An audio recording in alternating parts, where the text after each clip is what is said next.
Florida is the number one state in the union for cost of living, for insurance, for inflation, and number one in book bans.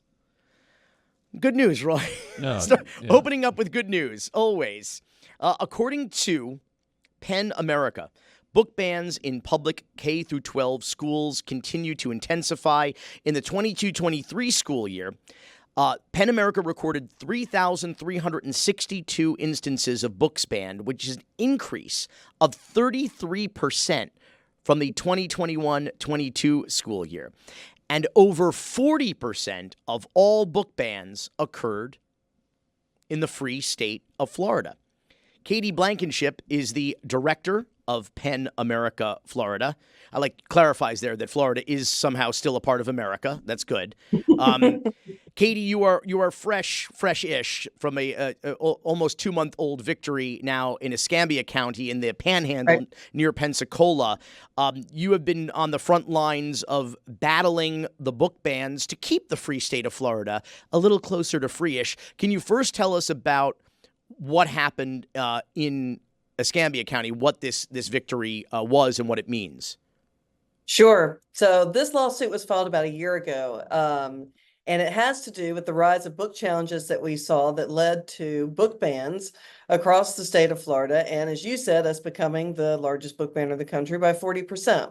Escambia County was one of the counties sort of leading the unfortunate charge in this.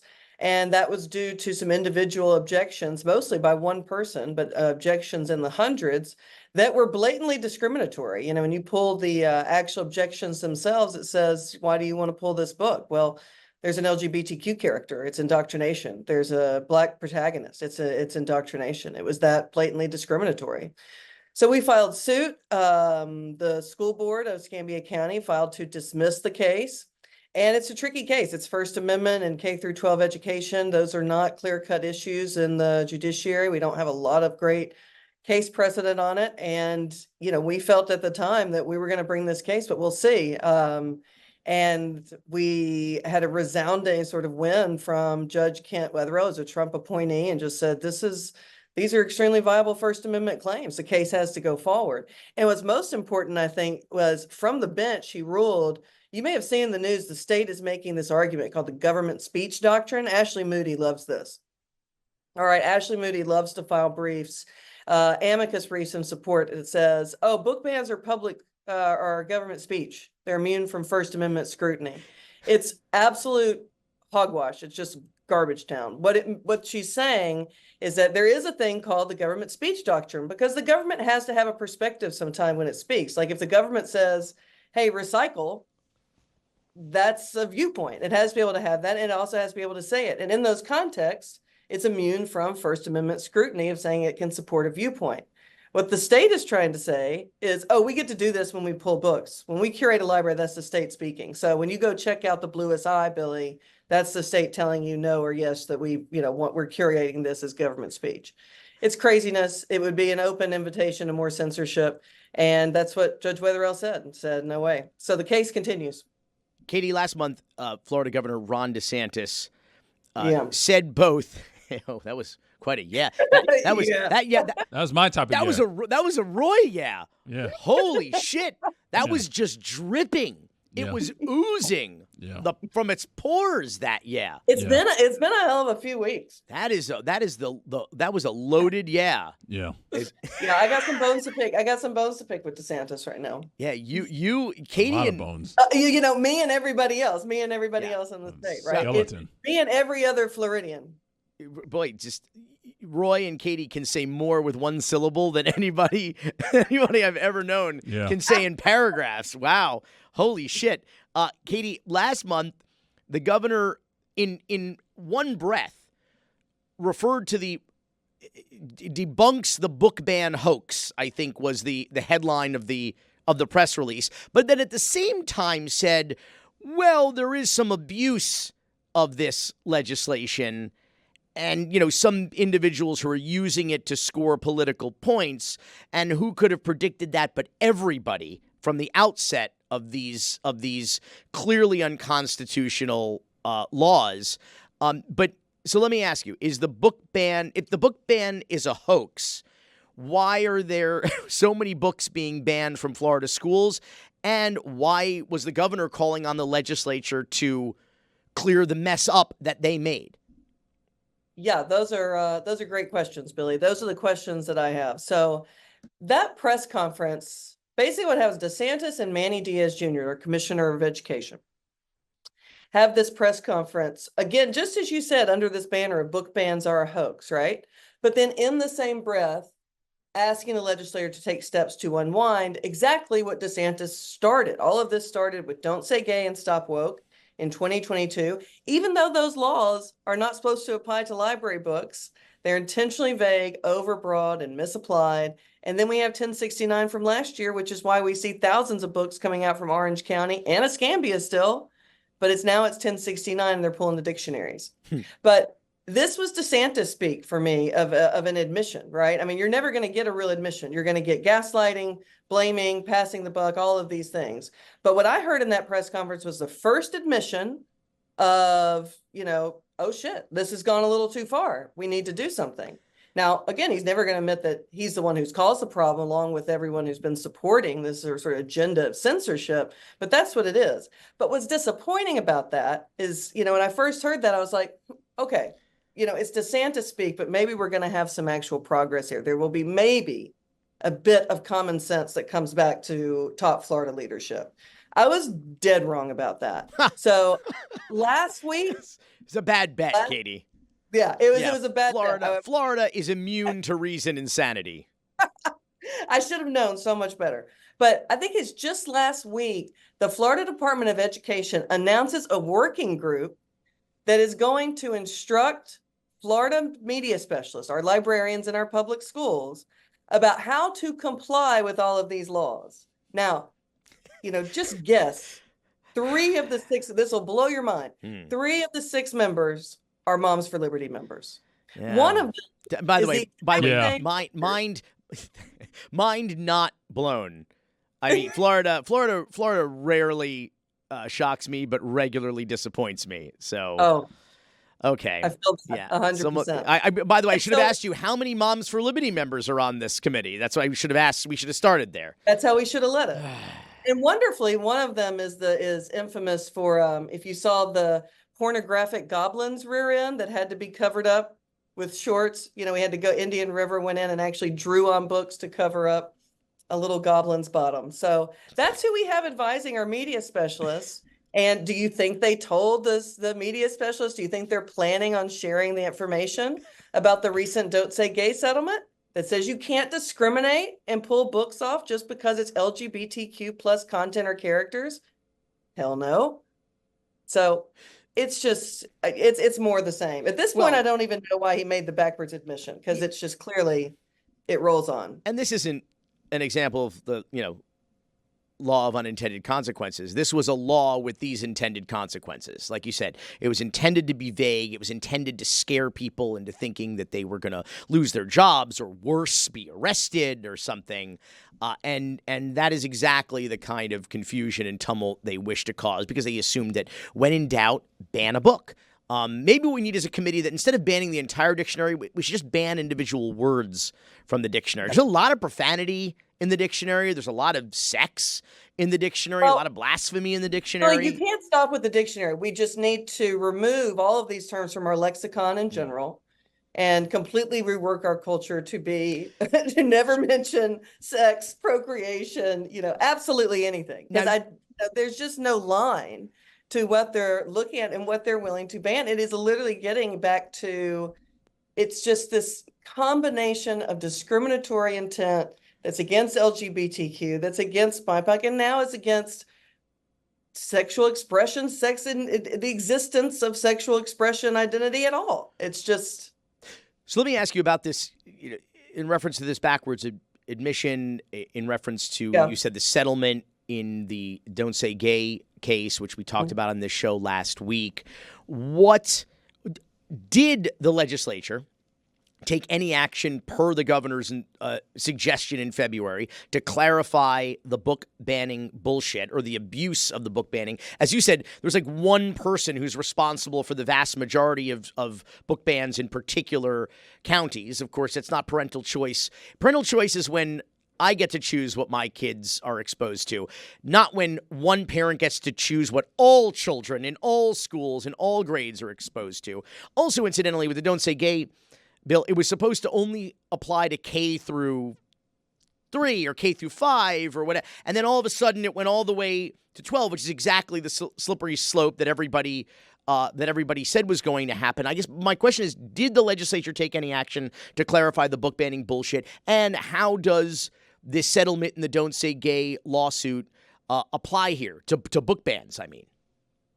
Well, let's take the last part first. So the settlement is extremely relevant to where we are with the bans in regards to how Don't Say Gay and Stop Woke have been applied. So just as you said, that these laws are intentionally vague to create a culture of fear and to chill our speech, right? That's very intentional. Now, if you need any example of like when somebody says, well, how do you know that? Okay, this settlement will tell you everything you need to know. What the plaintiff's lawyers asked for and received, which is clarification that Don't Say Gay does not apply to books. We cannot ban books because of not wanting to include LGBTQ plus themes or characters, that we can say gay in the classroom, that teachers can talk about their families, students can talk about their families, we can be and say gay, right? We're not forcing people into the closet. That is what activists, parents, teachers, school officials have been asking the state to clarify since 2022, begging DeSantis, the legislators, the speaker, Renner, all of these folks have been asked, please clarify this. Does it actually apply this way? And they refused. So if they didn't want this to be vague and over applied, they sure as hell would have taken steps before 2 weeks ago in 2024. But the law is completely applicable to what we're seeing now and needs to be, as per the settlement terms, instruction given to all school districts. We'll see how that goes.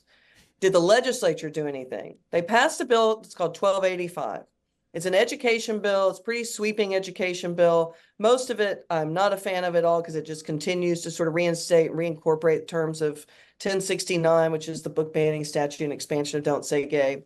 It does include one clause that is a common sense clause that said that basically restricts the number of non-parents who can make objections. But the problem, Billy, is that that's not why we're seeing all the objections right now. It's the law on the books that the legislators passed, and they're doing nothing to fix what they did. 1069 is why the dictionary is banned. The Florida Department of Education. No, totally BS. Sorry, I did play my DeSantis. I only have a couple DeSantis cards. Do you honestly believe that's credible? Yeah, sorry. Katie, we're out of time. Katie Blankenship, Director, Penn America, Florida. Find her at penn.org. Thanks so much for being here. Hope you can come back soon. Thanks. Same here. Great to be with you. Unfortunately, we'll have more to talk about, I'm so sure. Yeah. I'm afraid that's true. You're goddamn right, Meatball.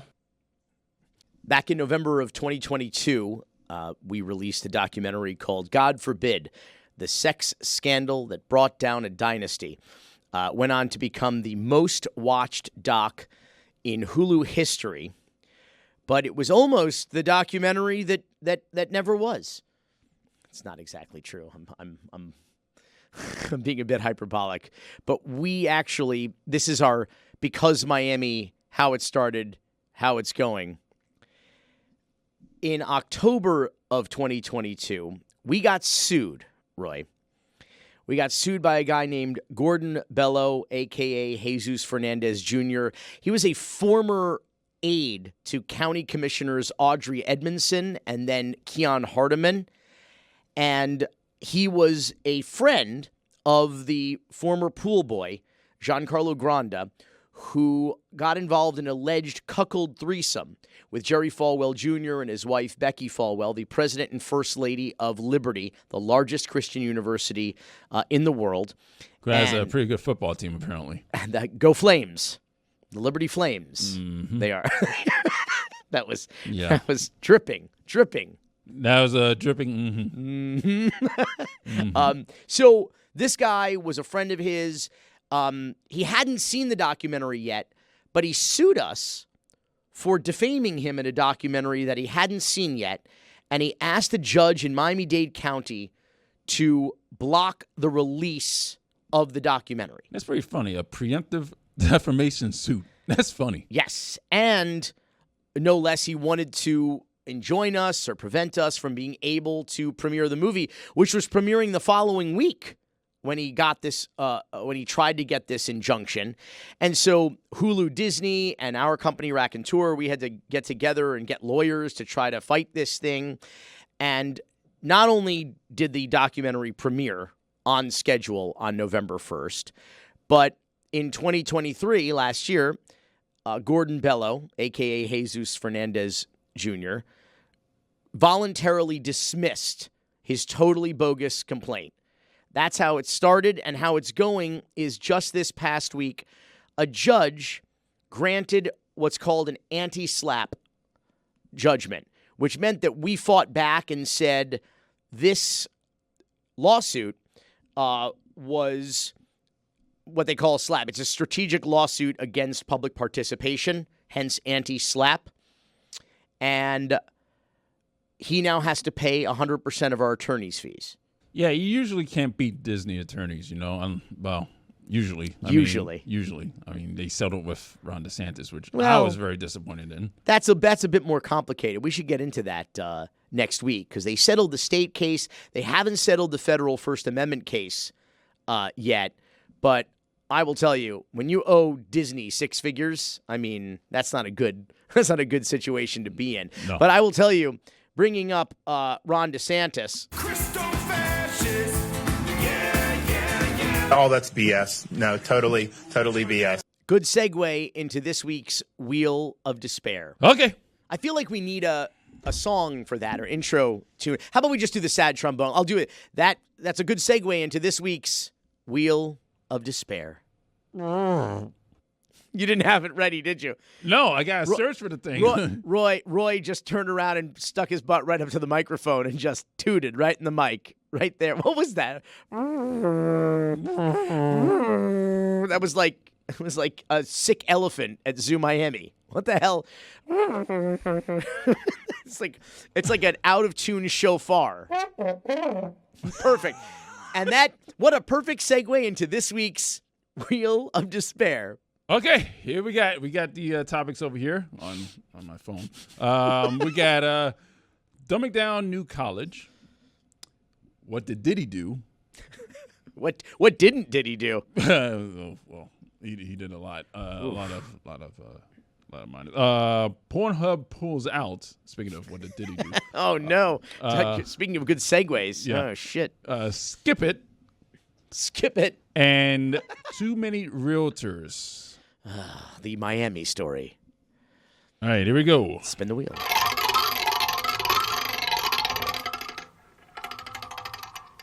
It landed on Skip It.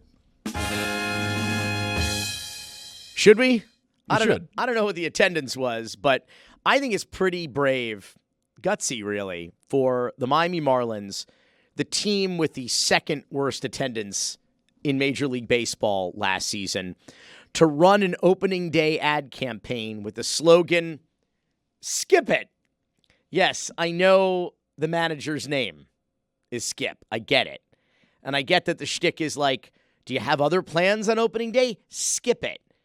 But first of all, plans is plural. You wouldn't skip it. You would skip them. But let's set aside the grammatical error here. I was driving on the 836 on the Dolphin Expressway, and there's a giant billboard aside one of these buildings, and it said, Marlins opening day, skip it. But that's all I really saw was Marlins opening day and skip it. That was my takeaway driving by. And, an 836 is a major expressway. I was driving by at about 3 or 4 miles per hour of course. On the 836. You can read the entire billboard, letter by letter. But still the takeaway was Marlins opening day, skip it. Keep in mind that the Marlins have the cheapest tickets in Major League Baseball currently, averaging at $13. Worth every penny of it, I'll tell you. I think I'm going to the game. Went to the game. Oh, wait. Which is it? Which is it, Roy? Well, it's went to the game because this is airing on Friday. It's Friday. It's Shabbat. That's right. It was. How was Shalom. The game? How was the game yesterday, Roy? I'm sure we won because we were playing the Pirates. So yeah. Did they let you ride? They let you ride the Zamboni, Roy? That's a different sport. All right, okay. They have lawnmowers over. No, they don't even have lawnmowers over there. They It's don't. turf. They have Monster Jam over there. Is what they have. Yeah, they monster. They have monster trucks. Let's spin the wheel, Roy.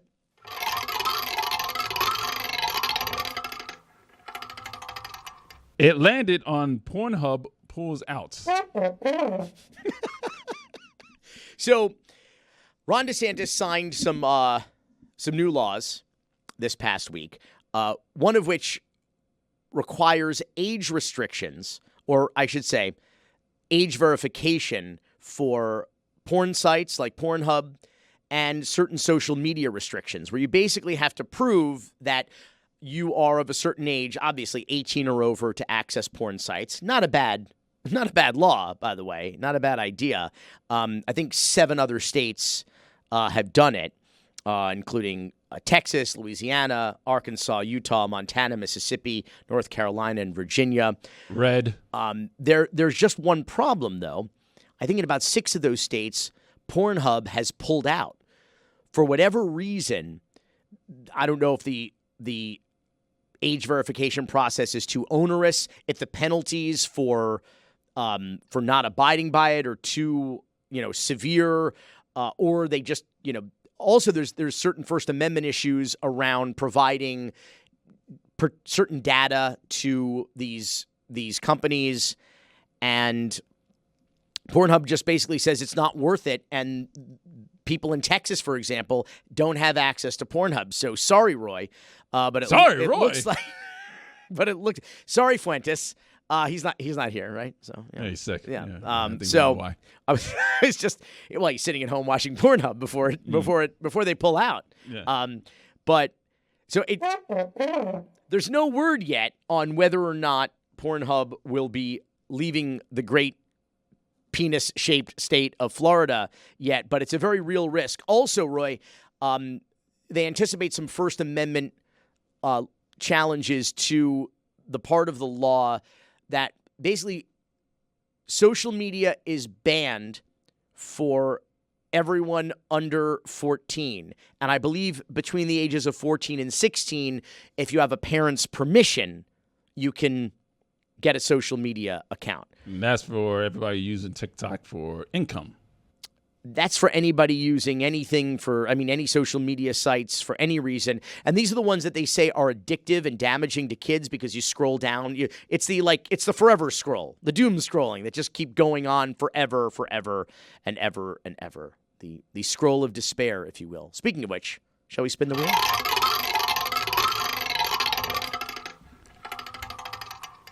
It landed on what did Diddy do? Diddy's in some trouble. Everybody heard the news about his homes in L.A. and Miami. Homeland Security executing simultaneous raids on both mansions. One right here, actually, right over the causeway from where we are right now. And in what is apparently, we still don't know very much about it, but is apparently an investigation into sex trafficking.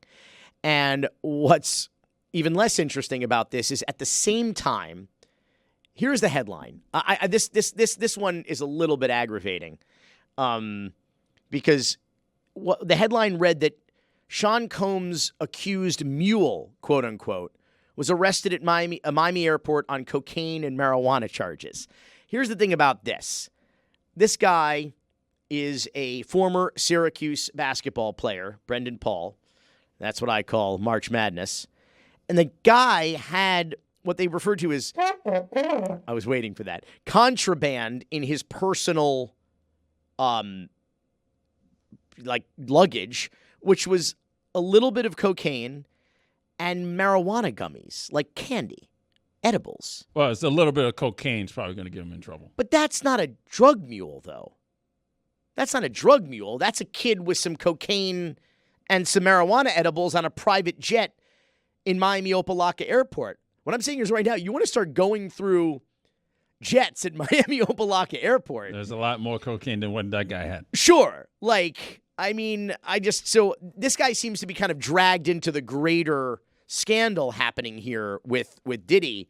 But it's And this is such a memeable scandal, too. This is like a made-for-TikTok scandal, all of this.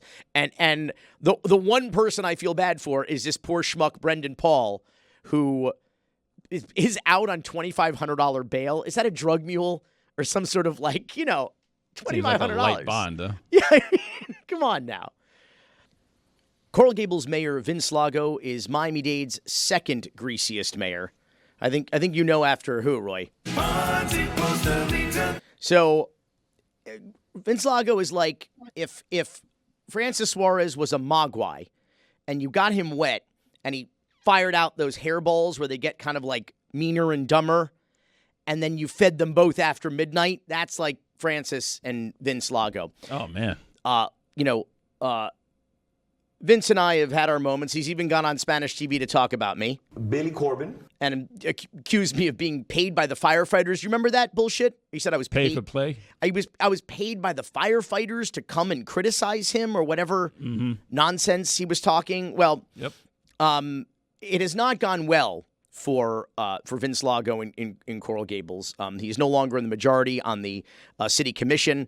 And now that he's out of the majority, he seems to think that government is anarchy just because he's voting on the 2 side of the 3-2 situation going on in Coral Gables now, and he's not able to run the place with an iron fist. And most importantly, he's pretty damn corrupt, I would say. And to that end, Maria Cruz, the chairperson of the political committee End the Corruption, has launched a recall effort to get Vince Lago removed from office. Maria is joining us now live from a fountain in Coral Gables, it looks like. Maria, thanks so much for being here. Let me ask you, why now, and why a recall against Vince Lago? The reason that we're doing this is because he's so out of control that we cannot allow it to continue. The abuse, the harassment, the bullying, the abuse of power has to stop. So can you get a little bit more specific? Because it's my understanding that you and Vince Lago were pretty tight or were pretty close. I don't know if you supported him in his last run or two for mayor. I say run or two because the second time he ran unopposed and was automatically reelected. But I understand you were either a friend or a supporter. And what happened? What was the falling out between you two? For many years, I was friends with his wife's family. I consider him better than a friend. We had a group of people that met with him every 2 weeks or so, always before the commission meetings, and we discussed what was going to happen, and he always appeared to listen. He told us many times that he didn't do business in Coral Gables, that even though he had a building business, that he did not take advantage of his commission seat to make money. And believe it or not, I believed him.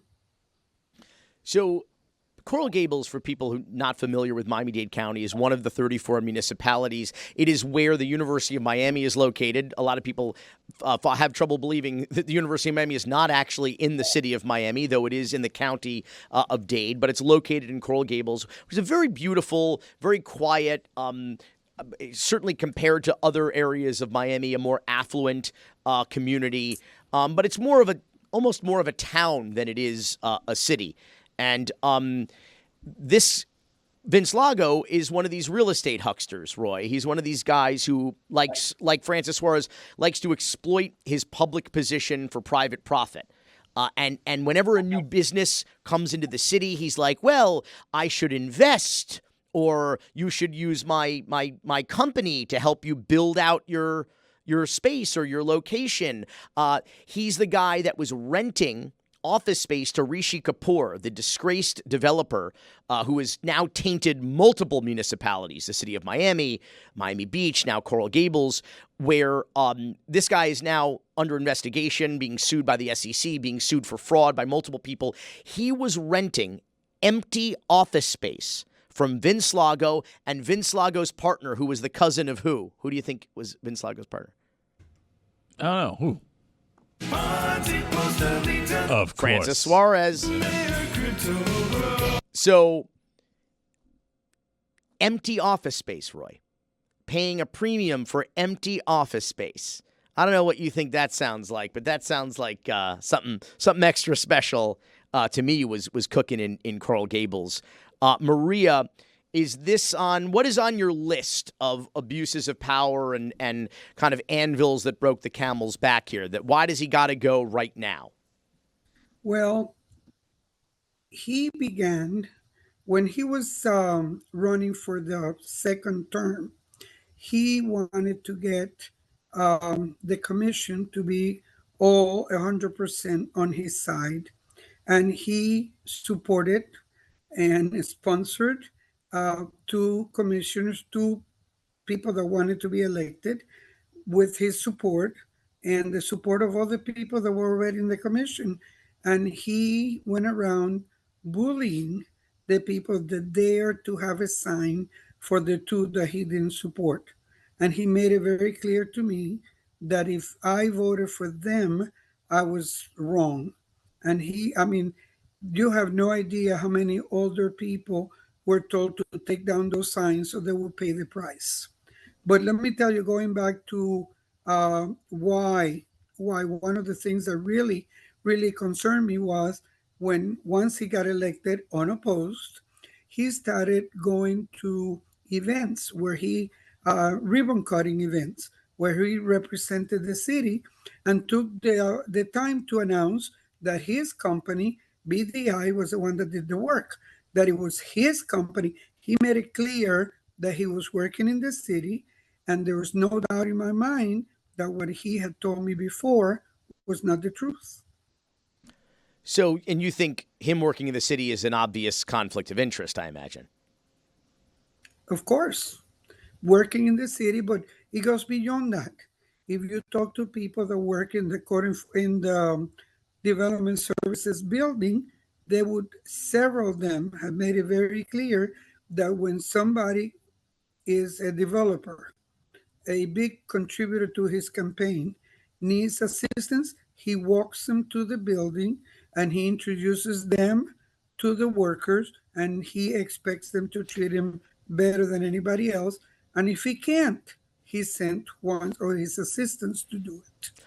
He's a mayor for hire. You basically, you get him as your expediter to walk you through the process and the bureaucracy and logistics of opening a business in a local government, which can be very convoluted and expensive. And you mentioned earlier, Maria, that he was going around and I don't know if harassing is the word you'd use, but he was cajoling, you said, elderly residents into taking down campaign signs from their lawn for candidates that he did not support. And to that end, disturbing headline at politicalcortadito.com yesterday from Elaine DeValle, Vince Lago recall canvassers stopped, harassed by Coral Gables police. I think there's even an instance here where one of them may have been arrested. These are the folks that you're working with to sign a petition to get a recall of Coral Gables Mayor Vince Lago onto a ballot for a special election. What the hell is going on with the police in Coral Gables? Vince Lago has been very good at convincing city employees that he is the one that's in charge. Even though we do not have a strong mayor form of government, people think that if they upset him, if they don't do what he tells them to do, that he will either send code enforcement out to find some violation, or he will delay, he will get their permits, whatever they need, delayed. And this is why people are so afraid. And during the campaign, he would go knock on doors and tell the elderly, he really, really worked on the elderly, that you need to take that sign down. And then he would bring the signs of the people he supported to replace the signs that they had. You may recall, Roy, when I went to Coral Gables to speak at a city commission meeting, I think it was late last year, one of the things I was saying is that the city of Coral Gables, the city beautiful, as it's known, is turning into the cesspool of Miami, the city of Miami, which is, you have Joe Carollo, Francis Suarez, weaponizing government against its own residents, business owners, citizens. You don't hire me. You don't hire my cousin. You don't support us in our electoral, and political efforts. You're persona non grata, and we're going to target you unfairly, unconstitutionally. And Roy, when you have a community, Miami-Dade, we are a minority majority. Almost everybody, statistically here in this community, has fled someplace else where they had to deal with an oppressive government, where they had to deal with political persecution. Many people who were political prisoners, who went from prisons, from gulags, to the freedom of Miami in the United States. And now you have these local governments acting like tin pot dictators in some third world banana republic. And Coral Gables especially, which is, again, known as a pretty beautiful, small city, it has grown completely out of control. Do you attribute that, Maria, entirely to Vince Lago? Are there other people responsible here? Or it's just, if you you get rid of him, you've cut out the cancer? For some time, I've been saying that we've become Miami West. Oh. Because of the way things have turned from a very polite, gentle community that, you had an election, the losers and the winners would shake hands and everything would be good, to now where he refused to admit that his candidates lost, where he would sit with his back to the new lady that was elected, where he would stop them from talking, is horrific. What we're going through, I say that those of us that came from Cuba are living a second time in Cuba, because he does not respect the people. He's very abusive. If you watch the commission meetings, not the last two meetings, because for some reason he's been a little less abusive, but he spends the whole meeting looking at his phone, texting, answering, and he doesn't pay attention to the people. I think he's probably behaving a little kinder and gentler because he's afraid of you and your recall effort and this petition making its way around the city beautiful of Coral Gables. Maria Cruz is the chairperson of the political committee End the Corruption behind the effort to recall Coral Gables Mayor Vince Lago. Maria, good luck to you. Thanks so much for being here. Thank you very much. It has been 11 weeks since Miami City Manager Art Noriega promised a full accounting of the conflict of interest scandal involving his misappropriation of millions of tax dollars to his wife's furniture company. We still haven't got it, Roy. And it's been 2 weeks since he said that he was going to give us an interview. He was going to sit down one-on-one with me and answer all of my questions, and he wasn't going to run away from it. I'm sure he got that memo. I will tell you, that hasn't happened yet. You said a bunch of empty chairs here like Elijah on Passover, okay? Nothing's, he's not here. Shalom. ¿Dónde está Art Noriega? So I'm going to keep reminding everybody every damn week that he does not come on this program, that he does not give me this interview, that he promised me publicly. That'll be our forever. It's not a Miami moment. It's a Miami movement is really what it is. And that is today's Miami moment. Cocaine's. I will release the report to the media. I'll meet with them individually. I'll sit with Billy Corben across the table and I'll present everything to him. I have no issue with that at all, by the way. Billy Corben to me is someone that, clearly has a lot of followers and a lot of people that are interested in what he says. I'm happy to give him the information. I'm happy to sit with him. I'll answer whatever questions he has. I have a long history with Billy Corben. So I'm not hiding from it and I won't run from it. You are a vile little man.